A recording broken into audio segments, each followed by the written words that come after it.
Hello friends, my name is Deepti. ఈరోజైతే మీకు ఎన్సిటిఈలో assistants, stenographer grade C, stenographer grade D, lower division clerk and data entry ఆపరేటర్లు అయితే positions పడ్డాయి. నేను ఈరోజు మీకు డీటెయిల్గా ఎక్స్ప్లెయిన్ చేస్తాను. ఇన్సైట్ చెప్పా కదండి, national council for teacher education. దీంట్లో అండి ఫస్ట్ ఆన్లైన్ రిజిస్ట్రేషన్ వచ్చేపాటికి 19/09/2020 నుంచి ఉందండి. అంటే సెప్టెంబర్ 19 నుంచి అయితే లాస్ట్ డేట్ అయితే ఉంది. స్టార్టింగ్ డేట్ వచ్చేసేపాటికి 20/08/2020 నుంచి అయితే స్టార్ట్ అవుతుందండి. Last date for fee submission వచ్చేసేపాటికి సెప్టెంబర్ 19 ఉందండి. ఇక్కడ మీకు జనరల్ ఇన్స్ట్రక్షన్స్ అయితే ఇచ్చారు అప్లికేషన్ ఫిల్ చేయడానికి. ఒకసారి క్లియర్గా చూసుకోండి. ఇక్కడ అప్లై అనేది ఎలా చేయాలి అంటే, మీరు ఈ వెబ్సైట్లోకి వెళ్ళండి. వెబ్సైట్లోకి వెళ్తే వాళ్ళు లింక్ అయితే ప్రొవైడ్ చేశారు. నెక్స్ట్ 2 టైప్స్ ఆఫ్ అయితే రిజిస్ట్రేషన్ ఉంటాయంటండి. స్టెప్ 1 రిజిస్ట్రేషన్ ప్రాసెస్, స్టెప్ 2లో. స్టెప్ 1లో మీరు ఈమెయిల్ ఐడి ప్రొవైడ్ చేస్తే లాగిన్ అండ్ పాస్వర్డ్ అయితే ప్రొవైడ్ చేస్తారు. స్టెప్ 2 కింద వచ్చేసేపటికి మీరు photograph, signature image and certificate image అయితే అప్లోడ్ చేయాలండి. నెక్స్ట్ అప్లికేషన్ ఫీజు వచ్చేసేపాటికి గ్రేడ్ సి పోస్టులకు అయితే 1250 రూపీస్ ఉందండి. గ్రేడ్ డి పోస్టులకు అయితే 1000 రూపీస్ ఉందండి. ఇక్కడైతే no fees for SC, ST, PH and women క్యాండిడేట్స్కి అయితే ఫీజు అయితే ఏమీ లేదు. అండ్ ఎన్సిటిఈ ఎంప్లాయీస్ కూడా ఏ ఫీజు లేదండి. ఇక్కడ నేను డీటెయిల్స్ ఆఫ్ ది వేకెన్సీస్ అయితే మీకు క్లియర్గా చెప్తాను. అసిస్టెంట్ పోస్టులు అయితే 3 పొజిషన్స్ ఉన్నాయండి. శాలరీ వచ్చేసేపటికి 35,400 నుంచి 1,12,400 వరకు అయితే ఉంది. అప్పర్ ఏజ్ లిమిట్ వచ్చేసేపటికి 20 to 27 ఇయర్స్ అయితే ఇచ్చారు. స్టెనోగ్రాఫర్ గ్రేడ్ సికి అయితే 3 పొజిషన్స్ ఉన్నాయి. ఇక్కడ కూడా శాలరీ 35,000 ప్లస్ అయితే ఉందండి. ఏజ్ లిమిట్ వచ్చేసేపటికి 18 to 27 ఇయర్స్ అయితే ఇచ్చారు. స్టెనోగ్రాఫర్ డి అయితే 6 పొజిషన్స్ ఉన్నాయి. ఇక్కడ కూడా శాలరీ 25,000 ప్లస్ ఉందండి. ఏజ్ కూడా 18 to 27 ఇయర్స్ అయితే ఇచ్చారు. డేటా ఎంట్రీ ఆపరేటర్ అయితే వన్ పొజిషన్ అయితే ఉంది. శాలరీ 25,000 నుంచి అయితే స్టార్ట్ ఉందండి. ఇక్కడ కూడా age 18 to 25 years in between వాళ్ళైతే అప్లై చేయొచ్చు. లోయర్ డివిజన్ క్లర్క్ అనేది 5 పొజిషన్స్ ఉన్నాయి. శాలరీ అనేది 19,900 నుంచి 63,200 వరకు అయితే ఉంది. ఏజ్ అనేది 18 to 27 ఇయర్స్ ఇన్ బిట్వీన్ అయితే ఎవరైనా అప్లై చేయొచ్చు. రిజర్వేషన్ ప్రకారం అనేది SC, ST, OBC, pH and women candidates ప్రకారం యాజ్ పర్ గవర్నమెంట్ ఇండియా ప్రకారం ఏజ్ రిలాక్సేషన్ అయితే ఉంటుంది. Next qualification and eligibility criterias. Assistant పోస్ట్కి అయితే క్వాలిఫికేషన్ అయితే డిగ్రీ విత్ రికగ్నైజ్డ్ యూనివర్సిటీ నుంచి డిగ్రీ అయిపోయి ఉండాలి. 2 years experience in general administration అయితే డిజైరబుల్ క్వాలిఫికేషన్ కింద ఇచ్చారండి.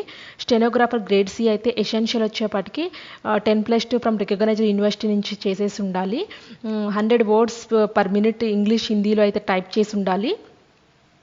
నెక్స్ట్ స్టెనోగ్రాఫర్ గ్రేడ్ డీకి అయితే 12th క్లాస్ పాస్ అయి ఉండాలండి. ఇక్కడ మీరు ఎన్ని మినిట్స్కి ఎన్ని వర్డ్స్ పర్ చేయాలో కూడా క్లియర్గా ఇచ్చారు, ఒకసారి చెక్ చేసుకోండి. డేటా ఎంట్రీ ఆపరేటర్ అయితే 10+2 రికగ్నైజ్డ్ యూనివర్సిటీ నుంచి చేసి ఉండాలి. 15,000 కీవర్డ్స్ అయితే పర్ అవర్లో మీరు టైప్ చేయాలి. లోయర్ డివిజన్ క్లర్క్ కూడా 12th క్లాస్ పాస్ అవ్వాలండి. ఇక్కడ కూడా పర్ అవర్కి ఎన్ని వర్డ్స్ అనేది టైప్ చేయాలో ఇక్కడ క్లియర్గా ఇచ్చారు, ఒకసారి చెక్ చేసుకోండి. Next eligibility criteria and cut off అయితే ఇచ్చారు. ఇక్కడ ఇవి ఒకసారి చెక్ చేసుకోండి. Eligibility criteria, cut off, age cut off అయితే ఇచ్చారు. నెక్స్ట్ సిలబస్ అయితే ఉందండి. ఇక్కడ అసిస్టెంట్ ఎగ్జామ్కి అయితే టెస్ట్ ఎగ్జామ్ అయితే 90 minutesలో ఉంటుంది. 100 objective type multiple choice questions అయితే ఇస్తారు. 200 మార్క్స్కి అయితే ఉంటుంది. ఇక్కడ 4 పేపర్స్ ఉంటాయండి. General ఇంటెలిజెన్సీ and reasoning, general awareness, quantitative aptitude, English comprehension అయితే ఇచ్చారు. ప్రతి పార్ట్ నుంచి ఎన్నెన్ని క్వశ్చన్స్ కూడా ఇక్కడ క్లియర్గా ఎక్స్ప్లెయిన్ చేశారు. స్కిల్ టెస్ట్ ఉంటుందండి దీనికి. నెక్స్ట్ స్టెనోగ్రాఫర్ గ్రేడ్ సికి అయితే 90 minutes ఉంటుందండి exam. 100 objective type multiple questions ఉంటాయి. 100 మార్క్స్కి ఉంటుంది. దీంట్లో కూడా 4 పేపర్స్ ఉన్నాయండి. ప్రతి 4 పేపర్స్లో ఎన్నెన్ని మార్క్స్ కూడా, ఎన్నెన్ని క్వశ్చన్స్ కూడా ఇక్కడ ఇచ్చారు. ఎన్నెన్ని మార్క్స్ పర్ క్వశ్చన్ కూడా ఇచ్చారండి. స్కిల్ టెస్ట్ అనేది టైపింగ్ టెస్ట్ 50 మార్క్స్ ఉంటుంది. షార్ట్ హ్యాండ్ టెస్ట్ 50 మార్క్స్కి ఉంటుంది. కంప్యూటర్ ప్రొఫిషియన్సీ టెస్ట్ అయితే 100 మార్క్స్కి ఉంటుంది. నెక్స్ట్ స్టెనోగ్రాఫర్ గ్రేడ్ డీలో అయితే ఈ ఎగ్జామ్ కూడా 90 minutes ఉంటుంది. 100 ఆబ్జెక్టివ్ క్వశ్చన్స్, 100 మార్క్స్. దీంట్లో కూడా 4 పేపర్స్ ఉంటాయి. ప్రతి పేపర్ కింద ఎన్నెన్ని క్వశ్చన్స్ అయితే ఇక్కడైతే ఇచ్చారు. స్కిల్ టెస్ట్ ఇక్కడ కూడా షార్ట్ హ్యాండ్ టెస్ట్ 50 మార్క్స్కి ఉంటుంది. టైపింగ్ టెస్ట్ 50 మార్క్స్కి ఉంటుంది. కంప్యూటర్ ప్రొఫిషియన్సీ టెస్ట్ 100 మార్క్స్కి ఉంటుంది. నెక్స్ట్ డేటా ఎంట్రీ ఆపరేటర్, ఇది కూడా ఎగ్జామ్ 90 మినిట్స్ అయితే ఉంటుంది. 100 ఆబ్జెక్టివ్ క్వశ్చన్స్ అయితే ఉంటాయి, కానీ 200 మార్క్స్ టోటల్ మార్కర్స్ అయితే ఉంటాయి. ప్రతి పేపర్కి ఎన్ని క్వశ్చన్స్ కూడా ఇక్కడ డిస్ప్లే చేశారు. ఇక్కడ టైపింగ్ టెస్ట్ వచ్చేసేపాటికి 50 మార్క్స్ ఉంది. కంప్యూటర్ ప్రొఫిషియన్సీ టెస్ట్ వచ్చేసేపాటికి 100 మార్క్స్ ఉంది. నెక్స్ట్ లోయర్ డివిజన్ క్లర్క్ కూడా 90 మినిట్స్ ఉంటుంది ఎగ్జామ్. 100 ఆబ్జెక్టివ్ క్వశ్చన్స్ ఉంటాయి, 100 మార్క్స్ ఉంటుంది. ఇక్కడ కూడా పేపర్స్ అనేవి 5 పేపర్స్ ఉన్నాయండి ఇక్కడ. కానీ ప్రతి పార్ట్లో ఎన్ని క్వశ్చన్స్ ఉన్నా కూడా ఇక్కడ క్లియర్గా మీకు అయితే ఎక్స్ప్లెయిన్ చేశారు. Next skill test, typing test అనేది 50 మార్క్స్కి ఉంటుంది.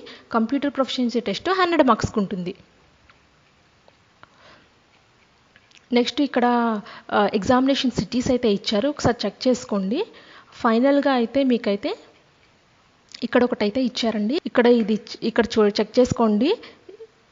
ఇంపార్టెంట్ నోట్ అయితే ఇచ్చారు. Candidates are advise to not attempt to registration more than once for a single పోస్ట్కి మాత్రం మీరు అప్లై చేయడానికి ఎలిజిబుల్ అవుతారు. ఇన్ కేస్ మల్టిపుల్ రిజిస్ట్రేషన్స్ ఉన్నాయి అంటే మీరు ఏదైతే లాస్ట్ రిజిస్ట్రేషన్ అవుతారో దాన్ని ఫైనల్ కింద కన్సిడర్ చేస్తారండి. ఒకసారి చెక్ చేసుకొని మీరు మీకు ఏ పోస్ట్ అయితే మీకు ఇంపార్టెంట్ అనిపిస్తుందో అది మాత్రమే అప్లై చేయండి. నా ఎక్స్ప్లెనేషన్ నచ్చితే నా ఛానల్ని సబ్స్క్రైబ్ చేయండి, లైక్ చేయండి అండ్ మీ ఫ్రెండ్స్ అందరికీ షేర్ చేయండి. Thank you.